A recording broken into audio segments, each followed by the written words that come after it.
In today's video, I'm going to teach you how to disable Google Tag Manager. Whether you're looking to permanently remove it or just want a temporary pause, I'll guide you through the entire process in an easy to follow manner.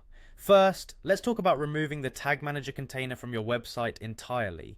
This is a more permanent solution and involves editing your website's HTML. Begin by locating the Google Tag Manager container code within your site's HTML. This code is typically composed of two important script tags. One for the main container, which is crucial, and another for the no-script section, which acts as a backup for users with JavaScript disabled. Both of these script tags are essential for the Tag Manager to operate. Once you've identified these tags, the next step is to delete them from your website's HTML. It's critical to ensure that these are removed completely. By doing this, you effectively prevent Google Tag Manager from loading, which in turn stops any tags from firing. This method is particularly useful if you decide to stop using Google Tag Manager altogether, or plan on switching to a different tag management system. Now, if your intention is only to temporarily disable Google Tag Manager, there's a simpler approach available without altering your website's HTML.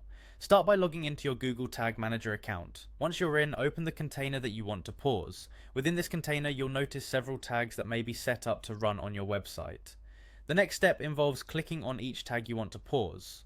Located at the top right corner of each tag, you'll see three dots. This is your settings menu for the tag. Click on these three dots and you'll find an option to pause the tag. Select pause for each tag that you wish to temporarily disable. This action stops the tags from firing without needing to change the underlying script on your website. It's a great way to halt operations quickly without losing any of your set configurations or historical data.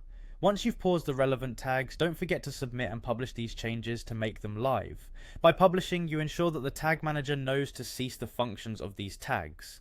This step is crucial because changes in Google Tag Manager do not take effect until they are published. Whether you're implementing a temporary pause or permanent removal, each of these methods provides you with effective control over your tags. And there you have it, a comprehensive guide to disabling Google Tag Manager. Remember, adjusting these settings provides you with flexibility regarding how your website interacts with your audience, so choose the method that best fits your current needs. Thanks for watching, and as always, stay tuned for more helpful tutorials.